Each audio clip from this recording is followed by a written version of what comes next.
want to focus on our neighbors, and so we'll just go into Scripture. I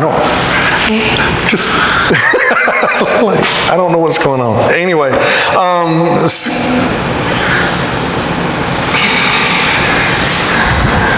I'm not looking in the back anymore. The title of the message today is Skyward. All right, it's Skyward. And I'm going to make that a little clearer as we go forward. We've been talking about loving on our neighbors, being the hands and feet of Jesus, and here's an opportunity to do that. We have this opportunity before us. As we were talking in the last couple of sermons, we've talked about being the light in the darkness to our community, right? Matthew 5:16, in the same way, let your light shine before others so that you may see your good works and give glory to your Father who is in heaven. We are the lights. That's what we're called to be. Another good way of expressing that is we are witnesses. We are the love that God wants displayed in our communities. And that's the challenge that's laid out before us. Hebrews 13:16 says, do not neglect to do good and share what you have, for such sacrifices are pleasing to God. Now, I'm going to talk about this hurricane just for a second, about what we're going to be doing. We're going to partner up with a good friend of ours down in Sarasota who was affected by the storm, but even they are looking further south to Fort Myers, and we're going to start collecting supplies this week to send down there, because the people are in need not next week, they're in need right now. Okay, and that's going to be hard because, yeah, you know what the easiest thing would be is to give you a list and say, okay, over the next week, go out and collect that list, bring it back here on Sunday, and when it's convenient, we're going to get it down to them. That's not how needs work. Needs are more immediate than that, right? Now, we know that it's going to take a little bit of time. I can stand up here from the pulpit and I can step on toes, because that normally is semi-effective. If I sit there and go, okay, listen, you deadbeats, you never help anybody out, you're always self-centered, you're selfish, and you think only about yourself, and that's all you care about. It's time to stop thinking about yourself and start thinking about other people, and let's do something for other people. That's semi-effective, but you know what? It doesn't work with our family, because you already are lights in the community. A couple of years ago, we faced this very same thing when Michael came through. I even put a couple of pictures on there. I didn't want to go through a lot, but Michael came through, and we saw the destruction that was there at Michael, and then we came together as a church, and we started. I finally got it. You were just saying that Proclaim's out. Okay, there's no pictures up.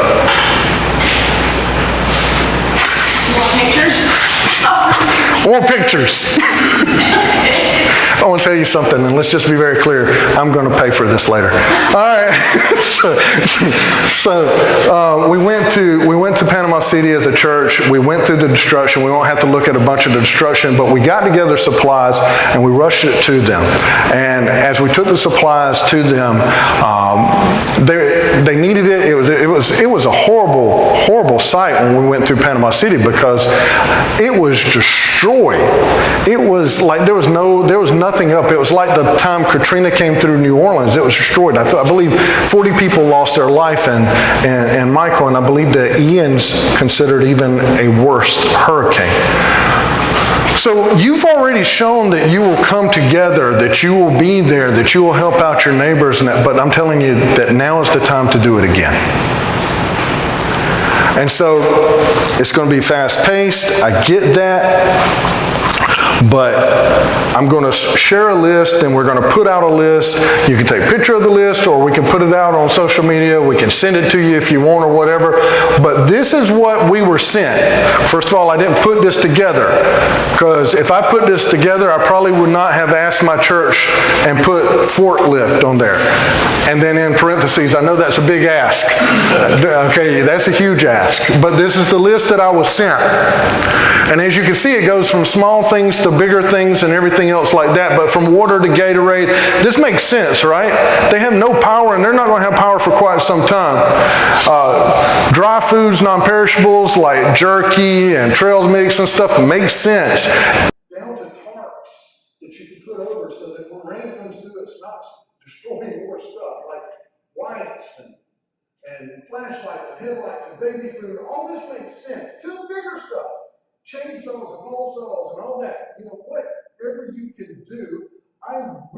What I am doing up here is I'm saying, listen, guys, we were blessed. Beyond blessed. We are blessed.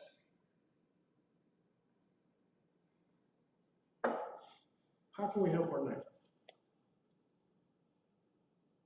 How can we help our neighbor this week?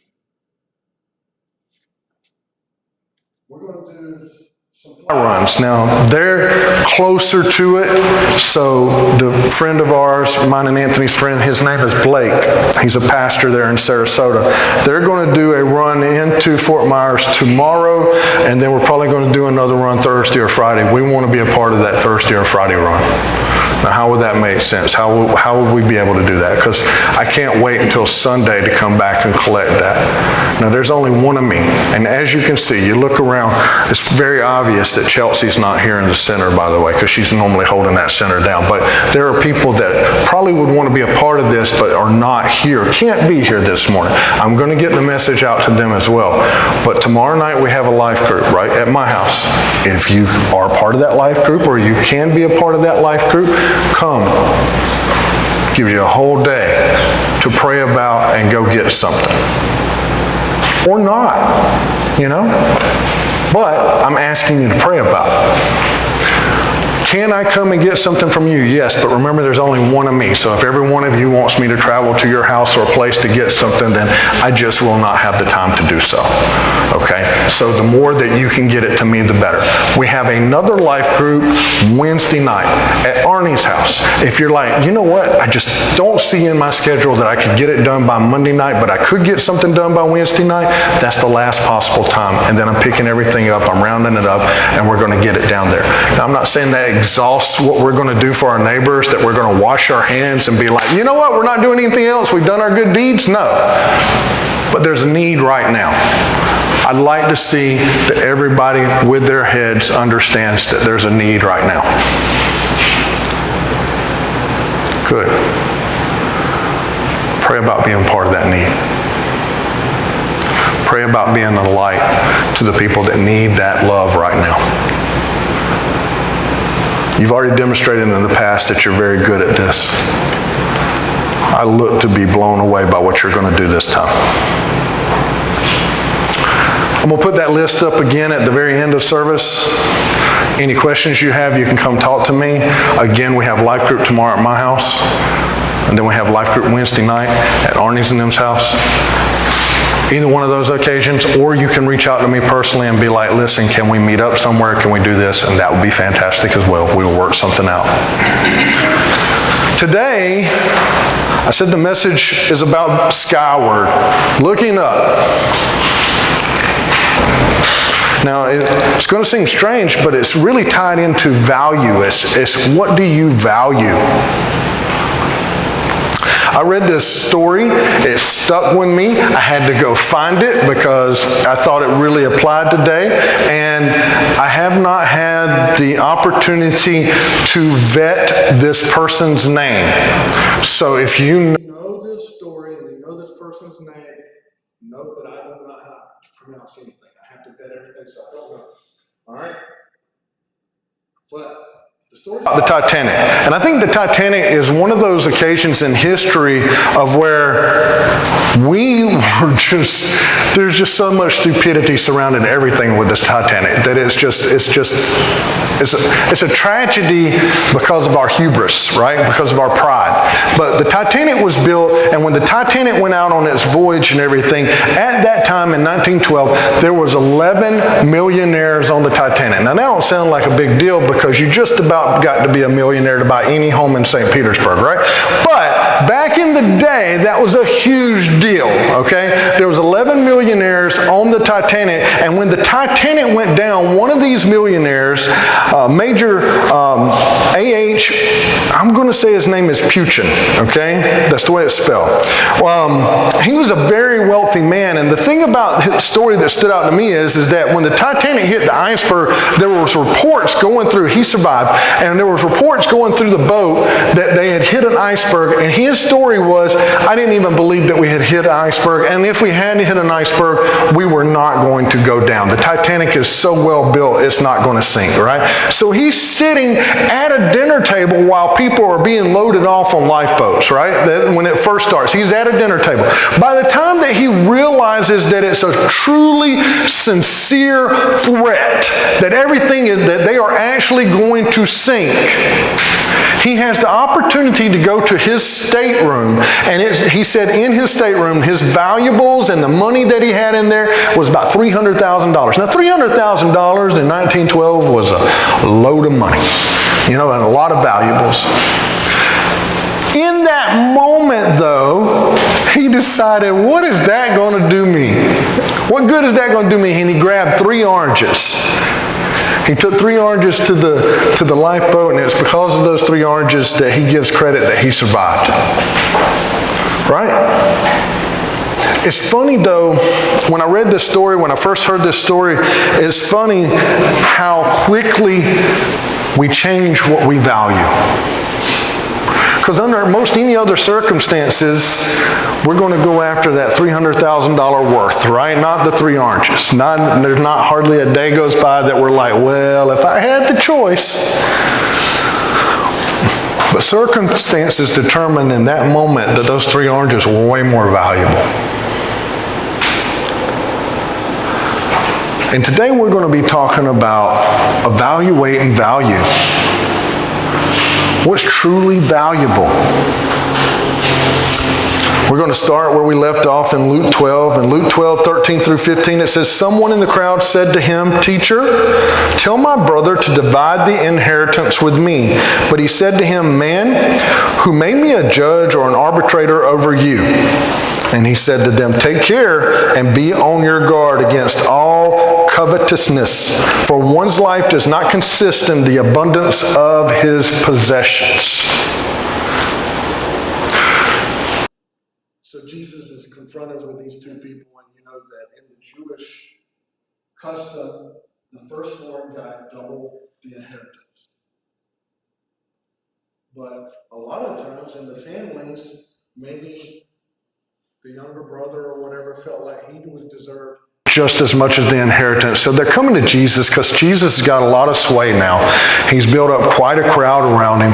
There's a lot of people other than the Pharisees that they are honoring him. They see him as a leader. They see him as somebody that's sent by God. They don't quite understand that he's Messiah yet, but they see Jesus as being this prominent figure, right? And he comes up to him and he says, listen, arguing with him, shouldn't I get my share of the inheritance? Shouldn't I get what is owed to me? And Jesus says, man, you're placing your value on the wrong thing. He even calls it coveting. Now, do you know what coveting is? Coveting is when you have this strong desire to have something that somebody else has. Right? And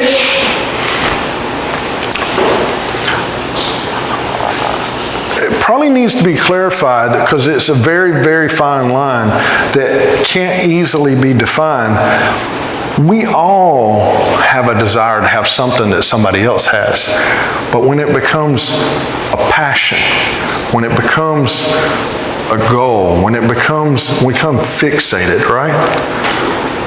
What I mean by that is like my truck is an amazing truck, but I started having issues with my truck, right? And now that it's gotten so many miles on it, like the gas cap now won't shut, the tank was all messed up and stuff like that. And I look at Anthony and I'm like, I like Anthony's truck. And then Anthony shows up and he's like, it's about time for a new vehicle. And I'm like, man, I like yours. I like what you have right now. I like it, but I don't desire it. I'm not sitting there and going, I got to have it. It would make me a better man. Like my wife would look at me differently if I had this truck. It's not an obsession. You look at things and you're like, oh, that's really, really nice. And I want that. But it's not a driving passion. Coveting is when you want it. You got to have it. You're working towards it. You're fixated on it. Does that make sense? But it's not just possessions. It's not just that I want a sailboat. It's also when you want somebody else's life. You can covet another person's life. Great example of that is Cain and Abel, right? Cain didn't covet what Abel had. Cain coveted Abel's relationship with God. He was so jealous of it, in fact, that he killed him.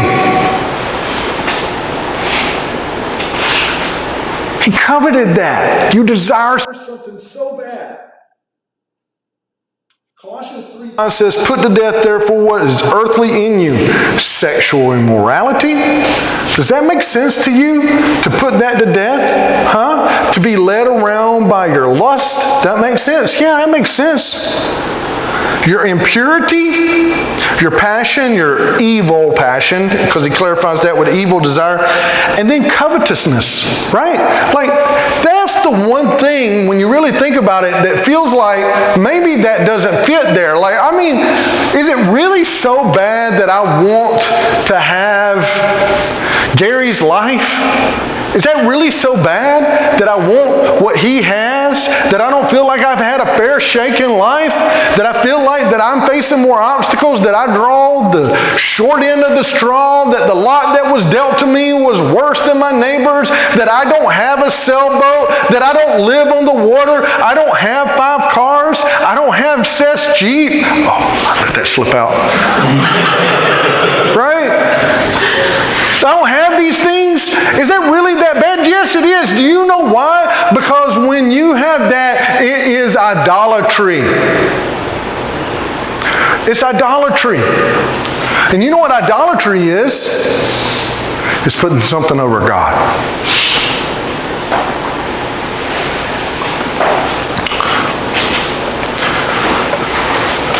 I want to say this is an old lady thing, but that's pretty offensive. But I've been in houses where you go into houses and you will notice that they have the cross on a wall or the 10 Commandments on a wall or whatever, and you go into the house and there's some houses where the individuals will put the cross on the wall, and if you ever pay attention to it, there's no picture in the house that's on that same level. Okay? And the reason for that is because it's symbolic of them putting God above everything else, right? At that height. And that's a pretty simple, symbolic gesture, and I like the gesture and everything. But making God a priority, putting Him first, is not about just a measurement, and it's just not just an act. God has to be first in everything. And so it can't be just words. We can't just say, okay, well, I realize that there is a God and He's first, yet in my heart and my mind and everything's occupied with this driving force to be this or to go after this or to want this, then I'm putting that way above God. I'm spending more time with it. I have more of a desire for it. I'm almost to the point where I'm worshiping it. I told you last week that Elizabeth got into a car accident, not her fault, and the car was totaled. And so now we're going through the process of purchasing a car. Now, Paige is so much more mature than I was when I was young and wanted a car. Because when I was 16, and you may or may not can relate to this, all I could think about was that car. Working, and we were poor, working for that car, what I was going to be able to afford, what I was going to be able to do in it, how far I was going to be able to ride in it, how it was going to impress my friends, everything. Like up to the purchase of that car, it consumed my every waking moment. Like I wanted that car. It was more than status, it was everything. That's idolatry.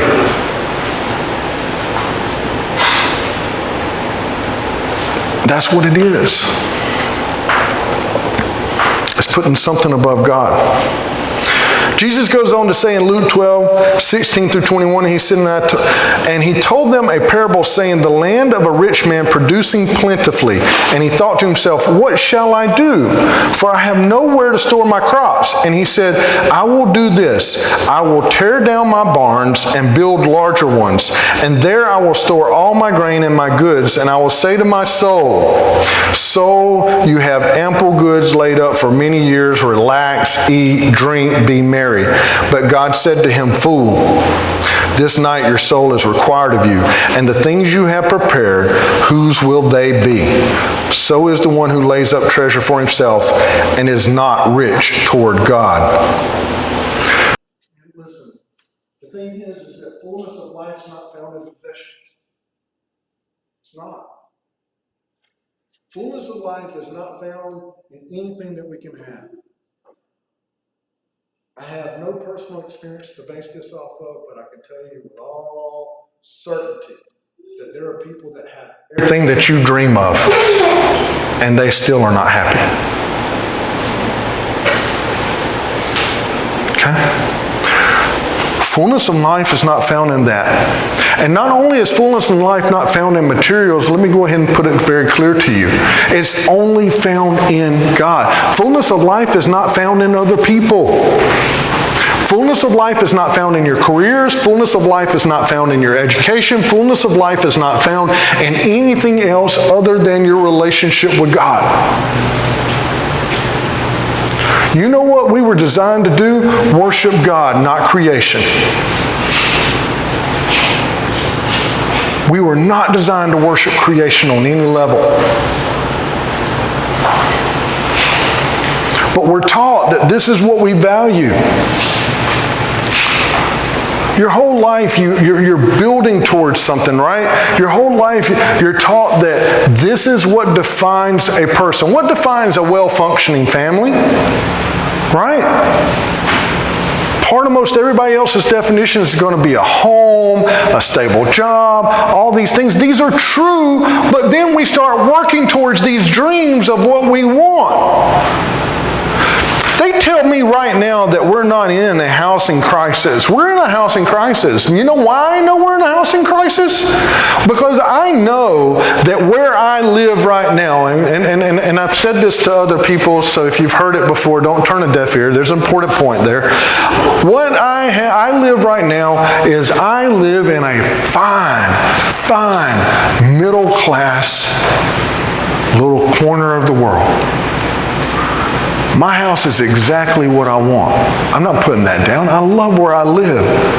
But you know what's happened over the last 2 or 3 years? Every house is valued. Now in my neighborhood, that nice little middle class area, you have to be a doctor, a lawyer, influencer, somebody that makes a ton of money because the house values have risen up. That middle class person cannot afford those houses. Yet, I see family after family after family moving into those houses. Why? Why do people run up their credit and their debt so high? Why? Why do we do it? Because it's ingrained in us that this gives us value, that we must have this level of home, that we must have this car, this many cars, this many TVs, this amount of clothing, these particular shoes, this hairstyle.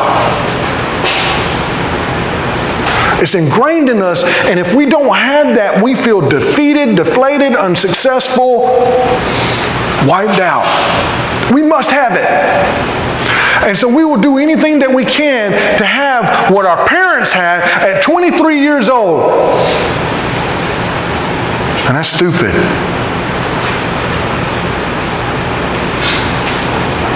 But we're driven by what we need, and we give value to it. How do you change what you value? Matthew 6, 19 through 21 says, "Do not lay up for yourselves treasures on earth, where moth and rust destroy, and where thieves break in and steal. But lay up for yourselves treasures in heaven, where neither moth nor rust destroys, and where thieves do not break in and steal. For where your treasure is, there your heart will be also." So lay up treasures in heaven, right? I've got to change my thinking. I got to stop thinking about things of the world. You know what things of the world is? Another way to phrase that is I got to stop thinking about me. Because that's the worldly thinking, right? What's good for me? As I pointed out with Cain and Abel, this is not just about possessions. This is just about that me mentality.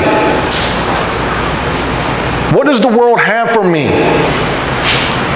So it can be about life as well. It can even enter into our churches. It can enter into our relationship with God. Cain wasn't looking at Abel and going, man, he's got a nice yacht.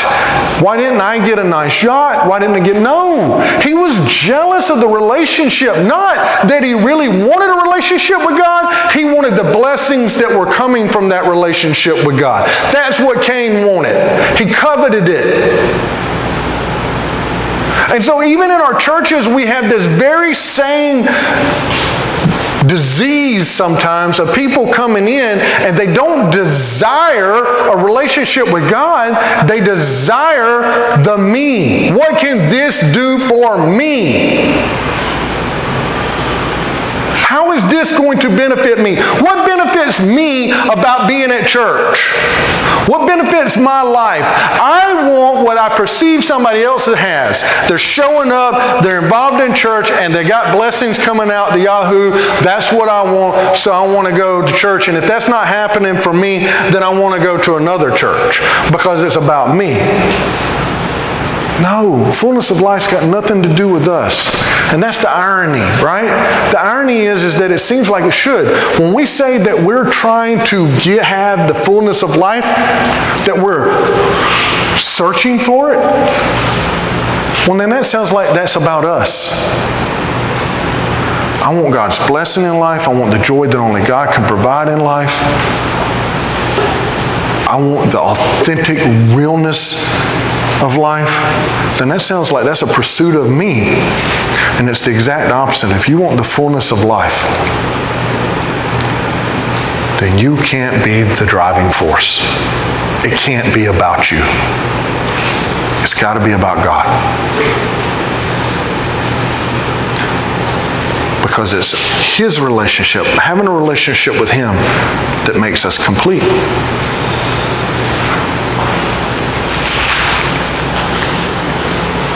In Colossians 3, 1 through 3, it says, "Then you have been raised with Christ, seek the things that are above, where Christ is seated at the right hand of God, and set your minds on that are above, not on things that are on earth, for you have died, and your life is hidden with Christ in God."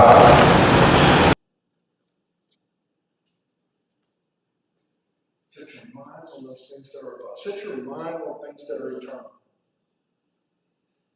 How do you do that? You have to change the way that you perceive things. To the moment of where I realized that 3 oranges are more important than material things. How do I ever get to the point of where I can change my thinking?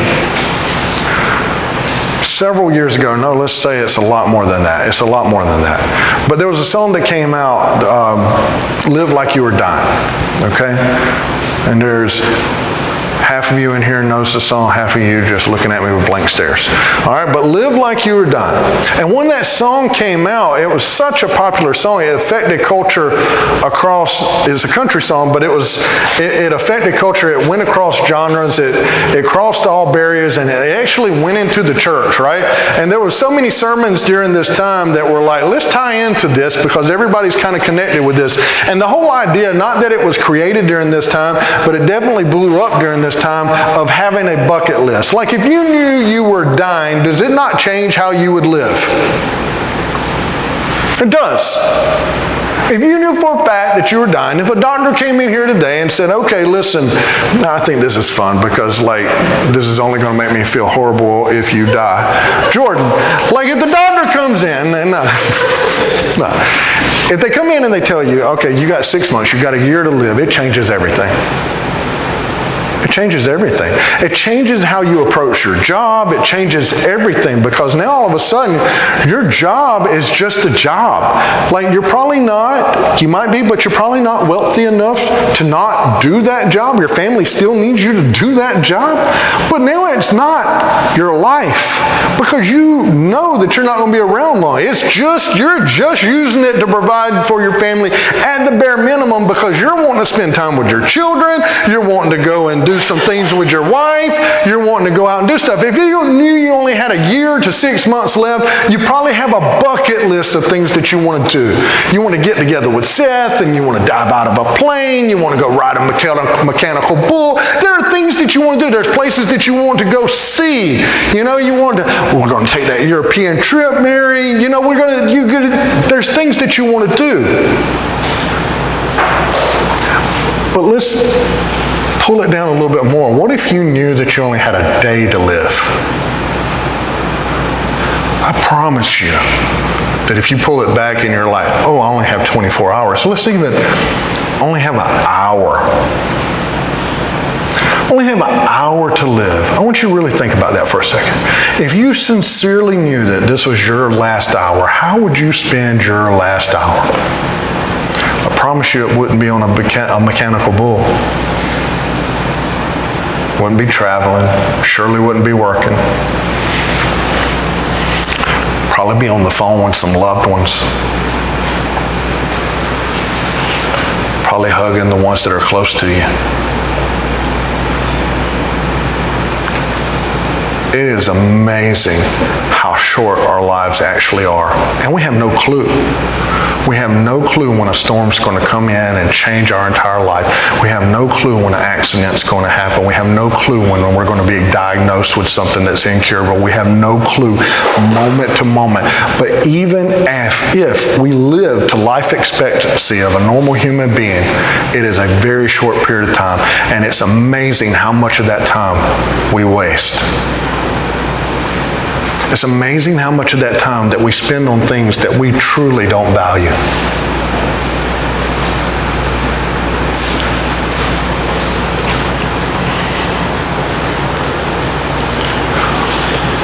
We have to change the way we perceive things and live in a valuable way. I love Paul's challenge to live in a manner that's worthy of the calling of Christ. That's valuable. We spend way too much time. And listen, Jesus never said, listen, don't be a good steward, don't work, don't build up things. He wasn't putting anything on this person. He wasn't saying this man was a fool because he was rich. No. But here's the thing. You know why in Scripture, it seems like there's parable after parable about rich people? Is because that's what for the most part, not every person, but that's what their mind's on. Where I'm from, in the boondocks, there's this guy, stinking rich, because around whatever, I don't know, whenever Coca-Cola came out, he decided that this was a great thing to invest in, right? And he was a farmer. He had a lot of farmland at the time, so he already had a little bit of money. But he invested in, and he owns like 20-something% of the stocks in Coke, right? And that's a lot, right? But if you ever met this guy, he passed away recently, so you're not going to. But if you had met this guy, you would not know it at all. Like, he drove around, everything that he did just seemed crazy to me, but he drove around like this 1984 truck, and every time he would drive this beat up old Ford truck around, and every time that it needed something, he would take that old body and the old seat and put it on a new like frame and motor and everything. Like, it was the most ridiculous thing you ever seen. And he wore these tattered up clothes and all this. You just didn't know. But he owns like this sprawl of land across southeast Georgia. There's areas where you can't go into places without driving across land that he owns. And you wouldn't know it. But the thing is that when you did talk to him, that's all he could talk about. That's all he could talk about. All he could talk about was what he possessed and how he was worried about somebody finding out and trying to take stuff from you. He's just consumed with it. His whole life. It didn't seem pleasurable at all. Everybody, the reason why it's so hard is because when it becomes what matters the most, you become so consumed with it that nothing else matters, including God. And that makes it hard. But we're not off the hook because we all become consumed with things and allow them to take the place of God. And when we do, we are wasting our lives. This morning, I want you to, right before I call Arnie up, I want you to go back. I want you to close your eyes this morning. And I want you to be real. I know you're in church. You've already showed me that God's important to you. Because there's a lot of reasons not to be in church this morning. There's not a way I would have known had any of you had electricity back this morning, or if you were dealing with anything, this would have been a great morning to skip. Don't kick yourself. You did the right thing. But nobody would have known. But I know that God's a priority in your life. You're here. But close your eyes for a minute.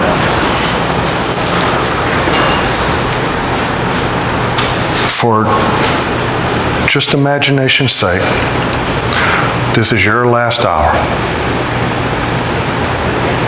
This is it. Now, you belong to God, you have eternal life. Doesn't mean that you're not going to keep on living. But this is your last hour here. How would you spend these moments?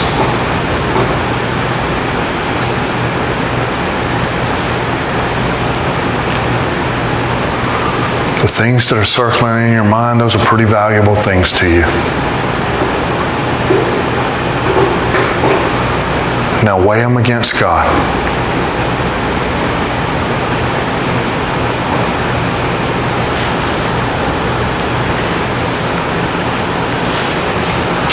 How is that scale?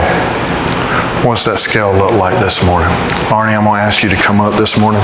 I'm going to ask you guys to stand this morning. Every once in a while, we have to take the extreme measures to pull the scales away from our eyes because we are ingrained in us to be about ourselves. And sometimes we just have to make sure that we're doing those self-evaluations to evaluate what truly is valuable, what truly is necessary in our lives, and then have the conviction and the strength to make decisions to do something about it. Do you have that this morning? Do you have a conviction to live in a valuable, worthy manner this morning? Let's lift up our voices to God.